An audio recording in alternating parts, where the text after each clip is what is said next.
Hello friends, hopefully आप सभी लोग अच्छे होंगे। क्वेश्चन नंबर 14 बहुत ही अच्छा क्वेश्चन, थ्योरेटिकल क्वेश्चन है जहां से आपका बेसिक कॉन्सेप्ट मेजर करता है ये क्वेश्चन क्या बोला, if A and B are two events such that A is subset of B. जो गिवन है पहले इस पे फोकस करिए, ए इज सबसेट ना, A is subset of B and probability of B is non zero, मतलब ये प्रोबेबिलिटी इसकी पॉजिटिव है पहली चीज। Then which of the following is correct, तो यहां पे अल्टीमेट आपसे पूछ क्या रहा है ना, ये conditional probability of A given B. तो डिफिनीशन से हमें क्या पता है कि ए इंटरसेक्शन बी की probability upon probability of B, ये होता है, इसको मेन लिख लीजिए इक्वेशन 1, इसी से हमें आंसर करना है। लेकिन उसके पहले हमें बहुत कुछ यहाँ पे मैनिपुलेशन बोलिए या फिर मैं यूं बोलूं कि यहाँ पे कैलकुलेशंस करने पड़ेंगे, वो यहाँ से। तो चलिए, चूंकि सबसेट के लिए नोटेशन यही लिखा है तो मैं वही ले लेता हूं। अब चलिए, since A is subset of B, so this will imply A intersection B क्या होगा, सेट थ्योरी में 11th में मैंने बताया था, दिस विल बी ए। और अगर ऐसा है तो probability of A intersection B किसके हो जाएगा, probability of A. Please check करिएगा, इसको लिख लीजिए equation number 2। So from 1 and 2, so probability of A intersection B, this will be, ये क्या हो जाएगा, probability of A लिखिए, तो probability of A upon probability of B। अब आते हैं 1 by 1, एक एक ऑप्शन को कैंसिल करना है। यहां लिखा है conditional probability of A given B is probability of B by probability of A, जबकि हमने क्या निकाला, probability of A by probability of B, मतलब ये गलत हुआ। अब देखिए, क्या ये आंसर कहीं और दिया है, नहीं, मतलब क्या हुआ कि यहां तक जो हमने निकाला बस ऑप्शन ए कट करने के लिए था, बाकी आप देखेंगे लेस है ग्रेटर है।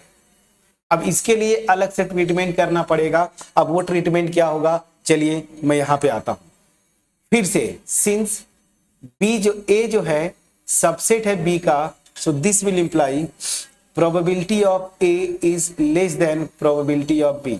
यहां पे इसका मतलब क्या है, मैं मान के चल रहा हूं ये प्रॉपर सबसेट का नोटेशन यूज किया है, ठीक है ना। तो स्ट्रिक्टली लेस होगा, स्ट्रिक्टली लेस होगा फ्रेंड्स। सो बस, सो आ जाते हैं from 1, conditional probability of A given B this is equal to, यहां पे हमने लिखा है या इसको एक काम करते हैं ना, 3 लिख देते हैं। तो from equation 3, this is probability of A upon probability of B. ध्यान दीजिएगा, अब चूंकि प्रोबेबिलिटी ऑफ ए जो है बी के प्रोबेबिलिटी से लेस है, ध्यान दीजिएगा, ठीक है ना। और यहां पे लिखा हुआ है ना कि probability of B is non zero, non zero मतलब दिस इज लेस देन और इक्वल टू 1, और ये है। अब अगर ये क्वांटिटी 1 होगी तब तो ठीक है, ये पी ऑफ ए के इक्वल हो जाएगा, अदरवाइज क्या हो जाएगा, ध्यान दीजिएगा। सो यहां पे मैं लिखता हूं, since probability of B is less than or equal to 1, this will imply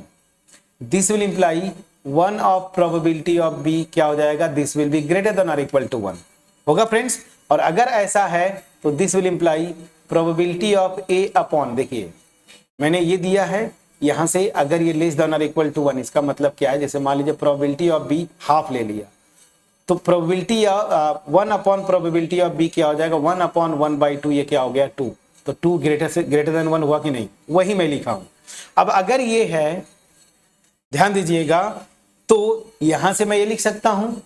अब इस इक्वेशन को मैं यूज करूंगा, तो इसको लिख लीजिए स्टार, तो स्टार का राइट हैंड साइड दिस, तो 1 बाई बी ग्रेटर देन और इक्वल टू 1 है, that means this will be greater than और इक्वल टू प्रोबेबिलिटी ऑफ ए। या ऐसे करिए ना, दोनों साइड प्रोबेबिलिटी ऑफ ए से मल्टीप्लाई कर दीजिए, जो आपको समझ में आए, बस इसको लिख लीजिए डबल स्टार।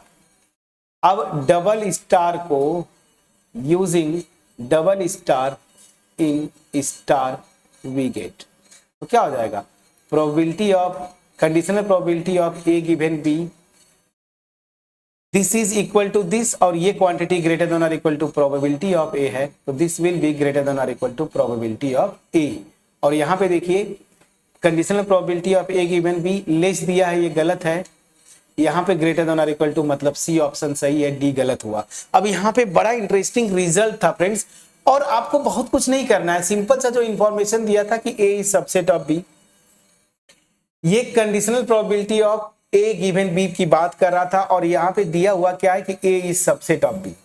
अगर ए बी से बी का सबसेट है तो कंडीशनल प्रोबेबिलिटी में ये फार्मूला, और यहां से चूंकि ए सबसेट है बी का तो इंटरसेक्शन ए के इक्वल होगा, और ये दोनों सेट्स इक्वल हैं तो इनकी प्रोबेबिलिटीज आपस में इक्वल होंगी। तो इक्वेशन 1 में इसकी जगह प्रोबेबिलिटी ऑफ ए रख दिया, इसको हेल्प से मैंने ऑप्शन फर्स्ट कैंसिल किया। अब ऑप्शन 2 मतलब बी सी और डी में ये नहीं दिया है, मतलब लेस और ग्रेटर की बात कर रहा है, तो यहां से मैं आ जाता हूं, चूंकि ए सबसेट है बी का तो probability of A must be less than probability of B, ठीक है ना। अब यहां से मैं आया कंडीशनल प्रोबेबिलिटी का जो मेरे पास ये फार्मूला था, अब मैंने इसको यहाँ पे लिखा, हालांकि 3 लिखा था मैंने, दोबारा लिखने की जरूरत नहीं थी, ओहो हो मैंने लिख दिया था, कोई बात नहीं, चलिए इसको 2 बार लिख दिया है, कोई इशू नहीं।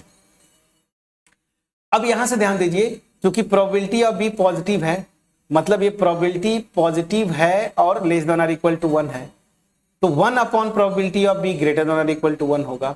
अब इसी के राइट हैंड साइड में आप देखिए, या इसी को मैं प्रोबेबिलिटी ऑफ ए से मल्टीप्लाई कर देता हूं, ये आ गया, और इसी को स्टार में रखेंगे तो conditional probability of A greater than B, ये क्वांटिटी, ये दोनों इक्वल हैं, और ये क्वांटिटी ग्रेटर देन और equal to probability of A, that means left hand side वाला ग्रेटर देन और equal to probability of A.